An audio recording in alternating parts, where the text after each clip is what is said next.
Hello everyone, welcome back to my channel. दोस्तों, प्रस्तुत है आज की ब्रेकिंग न्यूज़। नौनिहालों को मौखिक ही सुनाया जाएगा परीक्षा फल, बगैर परीक्षा भी उत्तीर्ण होंगे छात्र। 31 मार्च को परिषदीय विद्यालयों में वितरित किए जाने हैं अंक पत्र। यूपीआई 2000 रुपये से अधिक भुगतान तो 1.1% सरचार्ज। हर साल हो शिक्षक भर्ती, जारी किया जाए कैलेंडर। खुशखबरी, पीएफ पर अब ज़्यादा ब्याज मिलेगा। शिक्षकों से दूसरा काम लेने पर 4 बीईओ को चेतावनी। इलाहाबाद हाईकोर्ट के निर्णय अब हिंदी में भी। हालिया फैसला 69,000 शिक्षक भर्ती का आया। यूपी कैबिनेट बैठक आज, इन प्रस्तावों को मिल सकती है मंजूरी। आइए देखते हैं दोस्तों खबरें विस्तार से। जी हाँ दोस्तों, आप देख पा रहे हैं खबरें विस्तार से किंग्समैन यह यूट्यूब चैनल पर। बहराइच बेसिक शिक्षा विभाग की ओर से संचालित परिषदीय विद्यालयों में वार्षिक परीक्षा के बाद उत्तर पुस्तिकाओं का मूल्यांकन चल रहा है। शासन के निर्देशानुसार आगामी 31 मार्च को सभी छात्र छात्राओं को परीक्षा फल घोषित करते हुए अंक पत्र वितरित किए जाने हैं। लेकिन अभी तक अंक पत्रों की खरीद के लिए बजट न जारी होने से शिक्षक असमंजस में हैं। ऐसे में अंक पत्र कब खरीदे जाएंगे व कब बनाए जाएंगे, इस पर सवालिया निशान लग रहे हैं। अंक पत्र उपलब्ध न होने से शिक्षकों द्वारा मौखिक रूप से ही परीक्षा फल की जानकारी छात्र छात्राओं को देने की आशंका व्यक्त की जा रही है। जिले में संचालित कुल 2803 परिषदीय विद्यालयों में बीते 20 मार्च से 24 मार्च तक वार्षिक परीक्षा का आयोजन किया गया था। इसके बाद उत्तर पुस्तिकाओं का मूल्यांकन कर अंक पत्र तैयार किया जाना है। वार्षिक परीक्षा के दौरान उत्तर पुस्तिकाओं की खरीद के लिए शासन से धनराशि आवंटित न होने से जिले के शिक्षकों ने अपनी जेब से लगभग 1 करोड़ रुपये मूल्य से अधिक की उत्तर पुस्तिकाएं खरीदकर किसी प्रकार का परीक्षा का आयोजन कराया। अब अंक पत्रों की खरीद भी अपनी जेब से करने के लिए शिक्षक पीछे हट रहे हैं। वर्तमान शैक्षणिक सत्र में परिषदीय विद्यालयों में 6 लाख से अधिक छात्र छात्राएं पंजीकृत हैं। बाजार में दुकानों पर बिकने वाले अंक पत्रों की कीमत लगभग 3 रुपये पड़ रही है। ऐसे में शिक्षक अपनी जेब से अंक पत्रों की खरीद कर छात्र छात्राओं को वितरित करते हैं तो उन्हें लगभग 18 लाख रुपए और अपनी जेब से खर्च करने पड़ेंगे। बीते वर्ष हुई वार्षिक परीक्षाओं के लिए कोई धनराशि आवंटित नहीं की गई थी। इस वर्ष भी धनराशि का आवंटन न होने से शिक्षकों में रोष व्याप्त है। प्रवेश लेने में छात्र छात्राओं को होगी परेशानी। परिषदीय विद्यालयों में कक्षा 5 व कक्षा 8 उत्तीर्ण कर दूसरे विद्यालयों में प्रवेश लेने के इच्छुक छात्र छात्राओं को समय से अंक पत्र न मिलने से काफ़ी परेशानी उठनी पड़ेगी। अंक पत्र के अभाव में वह दूसरे विद्यालय में प्रवेश नहीं ले सकेंगे। ऐसे में छात्र छात्राओं के साथ ही अभिभावक भी उहापोह की स्थिति में दिख रहे हैं। बीते वर्ष भी शिक्षकों ने की थी खरीद। विभाग द्वारा अंक पत्र विद्यालय में पहुंचाए जाने की घोषणा के बाद भी बीते वर्ष विद्यालय में अंक पत्र नहीं पहुंचे थे। ऐसे में काफ़ी संख्या में विद्यालयों में शिक्षकों ने अपने पैसे से अंक पत्रों को खरीदकर छात्र छात्राओं को बांटे थे, जबकि कई विद्यालयों में 1.5 से 2 माह बाद विभाग द्वारा अंक पत्र पहुँचाए जाने के बाद इनका वितरण हुआ था। अभी नहीं मिला कोई आदेश। अंक पत्रों की उपलब्धता के संबंध में छाछठ अभी तक कोई दिशा निर्देश शासन की ओर से नहीं भेजे गए हैं। शीघ्र ही इस संबंध में कोई निर्देश मिलने पर उनके अनुसार कार्य किया जाएगा। कक्षा 5 व 8 उत्तीर्ण छात्र छात्राओं को प्रवेश लेने में किसी प्रकार की समस्या का सामना नहीं करने दिया जाएगा। श्रवण कुमार मिश्र, डीसी प्रशिक्षण। श्रावस्ती परिषदीय प्राथमिक व उच्च प्राथमिक विद्यालयों में प्रथम मासिक, त्रैमासिक व अर्धवार्षिक परीक्षा नहीं कराई गई। अंक पत्र के कालंक में ही अंकित है। ऐसे में शिक्षकों के सामने बगैर परीक्षा कराए अंक दर्शाने को लेकर संशय की स्थिति है। बेसिक शिक्षा विभाग की ओर से कक्षा 1 से 8 तक के लिए जो अंक पत्र वितरित किए जाने हैं उनमें मासिक, त्रैमासिक व अर्धवार्षिक परीक्षा का भी कालम बना हुआ है, जबकि जिले में यह परीक्षा नहीं कराई गई। ऐसे में जब सीधे वार्षिक परीक्षा कराने के बाद 31 मार्च तक शिक्षकों को समारोह पूर्वक छात्रों को अंक पत्र वितरित करने का निर्देश दिया गया है, तब शिक्षकों के सामने इन कालमों में नंबर देने की समस्या उत्पन्न हो गई है। शिक्षकों का यह भी मानना है कि रिपोर्ट कार्ड में बने कालम में कितने नंबर दिए जाएं, यह भी उनकी समस्या परे है। शिक्षक दुविधा में फंसे। परिषदीय विद्यालयों में बच्चों की पढ़ाई गुणवत्ता परखने के लिए 4 परीक्षाओं के आयोजन की व्यवस्था थी। इनमें से 3 माह पर सत्र परीक्षाएं तथा अर्धवार्षिक एवं वार्षिक परीक्षाएं होती थी। इस बार ऐसा कुछ भी नहीं हुआ। ऐसे में रिपोर्ट कार्ड के 4 अलग अलग कॉलम में कितने नंबर दिए जाएं, यह शिक्षकों की समझ में नहीं आ रहा है। बगैर परीक्षा भी उत्तीर्ण होंगे छात्र। शिक्षा के अधिकार अधिनियम के तहत कक्षा 1 से 8 तक के बच्चों को अगले कक्षा में प्रोन्नत करने का प्रावधान है। उन्हें किसी भी दशा में अनुत्तीर्ण नहीं किया जा सकता। ऐसे में जिन बच्चों ने वार्षिक परीक्षा भी नहीं दी, वह भी 1 अप्रैल से शुरू हो रहे नवीन शिक्षा सत्र में नई कक्षा में दाखिला पाएंगे। नई दिल्ली यूपीआई भुगतान यानी गूगल पे, फोन पे और पेटीएम जैसे डिजिटल माध्यमों से 2000 रुपये से अधिक के भुगतान पर 1 अप्रैल से 1.1% सरचार्ज देना होगा। National payments corporation of India ने यूपीआई पर मर्चेंट लेनदेन पर प्रीपेड पेमेंट इंस्ट्रूमेंट्स पीपीआई शुल्क लागू करने की सलाह दी थी। प्रयागराज प्रतियोगी छात्र चाहते हैं कि बेसिक से लेकर उच्च शिक्षा तक हर हाल शिक्षक भर्ती का विज्ञापन नियमित रूप से जारी किया जाए और कैलेंडर भी जारी हो जिसमें परीक्षा से लेकर परिणाम तक की तिथियां प्रस्तावित की जाए।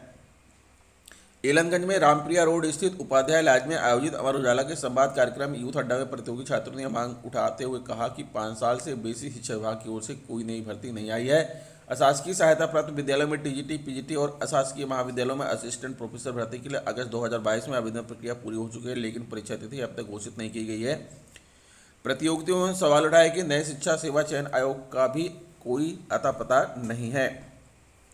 प्रतियोगियों का कहना है कि हर साल तकरीबन 7 लाख अभ्यर्थी बीएड एवं डीएलएड की पढ़ाई पूरी करते हैं, लेकिन शिक्षा विभाग में नौकरी नहीं है। फंसी छात्रवृत्ति इलाज में रहने वाले छात्रों ने बताया कि स्कॉलरशिप न आने से वो परेशान है। उनकी स्कॉलरशिप की प्रोसेस में दर्शाया जा रहा है कि खाते में पैसा पहुंच चुका है, लेकिन अभी तक स्कॉलरशिप की धनराशि खाते में नहीं आई है।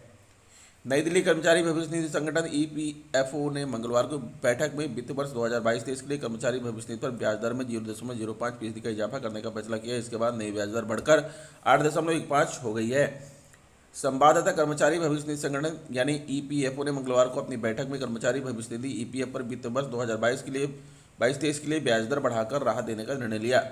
श्रम मंत्रालय ने एक बयान में कहा कर्मचारी भविष्य निधि संगठन के निर्णय लेने वाले शीर्ष निकाय एवं केंद्रीय श्रम मंत्री भूपेंद्र यादव की अध्यक्षता वाले केंद्रीय न्यासी बोर्ड यानी कि सीबीटी ने 2022-23 के लिए सदस्यों के ईपीएफ जमा पर वार्षिक 8.15% की दर से ब्याज देने का निर्णय लिया है। बयान के मुताबिक यह ब्याज दर और 663.91 करोड़ रुपए का अधिशेष पिछले वर्ष की तुलना में अधिक है।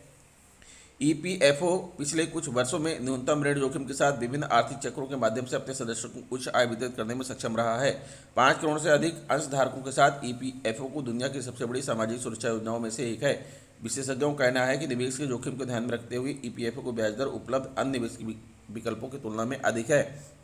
सरकार से मंजूरी मिलने पर खाते में जाएगा पैसा। अब सीबीटी के निर्णय के बाद 2022-23 के लिए ईपीएफ जमा पर ब्याज दर की जानकारी वित्त मंत्रालय के पास मंजूरी के लिए भेजी जाएगी। सरकार की मंजूरी मिलने के बाद 2022-23 के लिए ईपीएफ पर ब्याज ईपीएफओ अंशधारकों के खाते में डाल दिया जाएगा। कर्मचारी संगठन बैंक एफडी पर ऊंचे ब्याज के मद्देनजर ब्याज बढ़ाने की मांग कर रहे थे।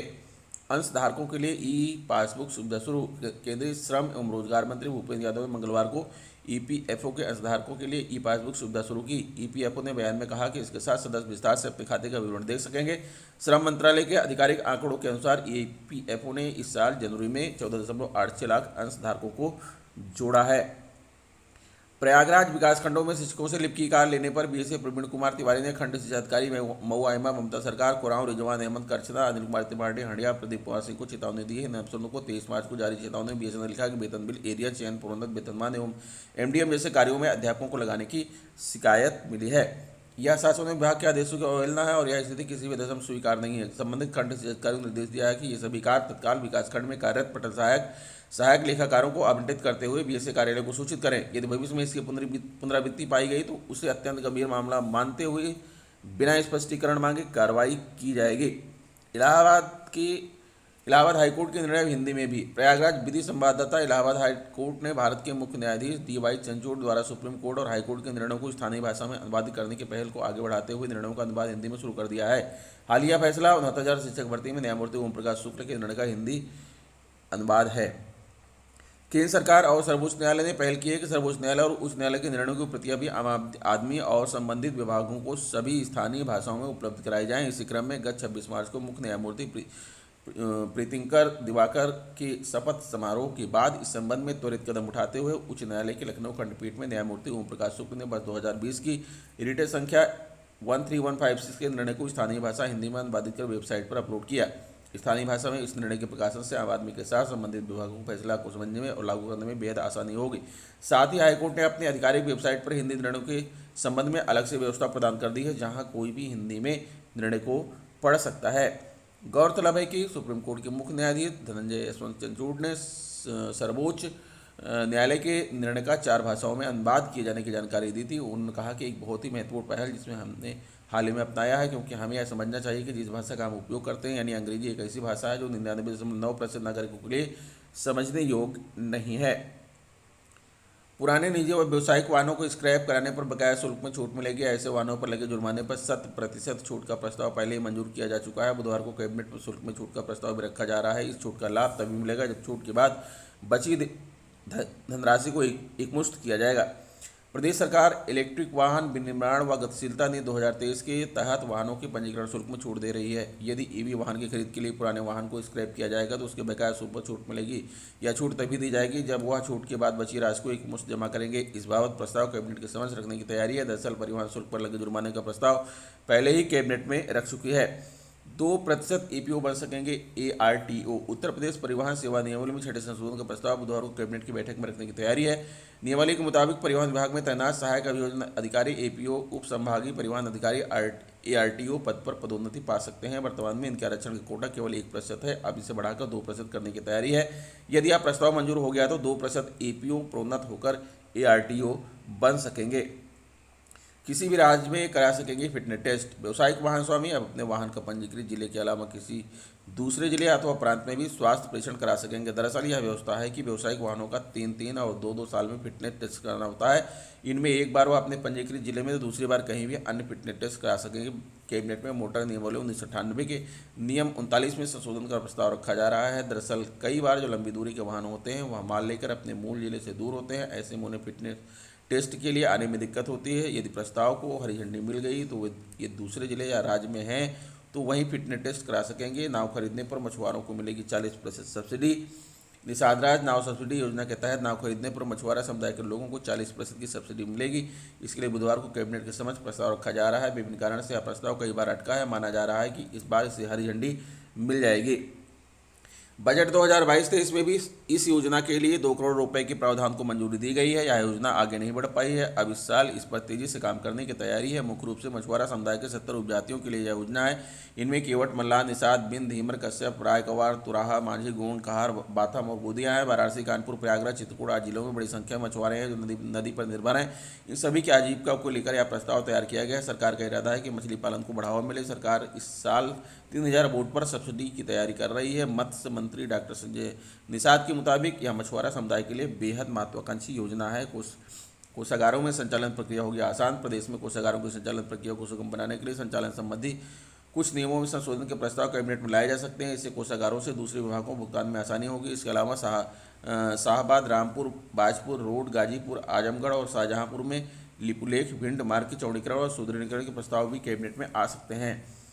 चीनी मिल की होगी क्षमता वृद्धि व आसमानी का प्रस्ताव। मेरठ के मोहिद्दीनपुर चीनी मिल में सीरे की आसमानी की स्थापना होगी। इसके अलावा अमरोहा की गजरौला चीनी मिल की क्षमता का विस्तार होगा। इसके लिए बुधवार को कैबिनेट में प्रस्ताव रखा जा रहा है। इसके अलावा गन्ना विकास योजना के पीढ़ी प्रबंधन को विस्तृत रूप दिए जाने का प्रस्ताव भी इस बैठक में रखा जा रहा है। प्रदेश सरकार सहकारी चीनी मिलों की क्षमता वृद्धि के लिए गंभीर है। मोहिद्दीनपुर चीनी मिल की क्षमता वृद्धि पहले की जा चुकी है। अब यहाँ डिस्टिलरी लगाने पर तेजी से काम की तैयारी है।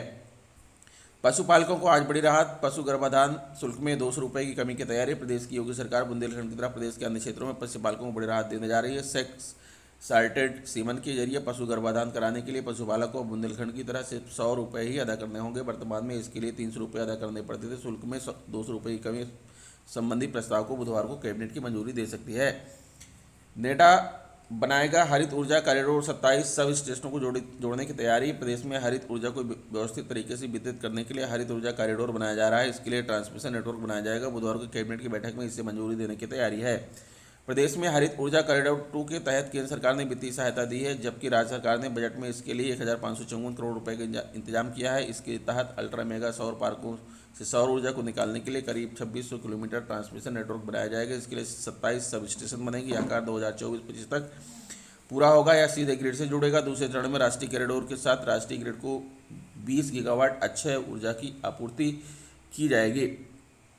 मुख्यालय से होगी उप केंद्रों की निगरानी। प्रदेश के 132 केवी से उप केंद्रों में बिजली आपूर्ति की पूरी व्यवस्था की निगरानी मुख्यालय से की जाएगी। इसके लिए उप केंद्रों में reliable communication and data exhibition system लगाया जाएगा। इससे मुख्यालयों को यह पता चलेगा कि किस उप केंद्र में आपूर्ति कम हो रही है और कहाँ ज़्यादा बिजली खर्च हो रही है। इस सिस्टम के लगने के बाद निगरानी व्यवस्था दुरुस्त होगी। इस प्रस्ताव पर बुधवार को फैसला हो जाएगा। तो दोस्तों ये रहा आज का ब्रेकिंग न्यूज़। आशा करता हूँ वीडियो आपको अच्छी लगी होगी। अगर वीडियो अच्छी लगी तो प्लीज़ हमारे चैनल को सब्सक्राइब करते हुए बेल आइकन को प्रेस कर दीजिएगा।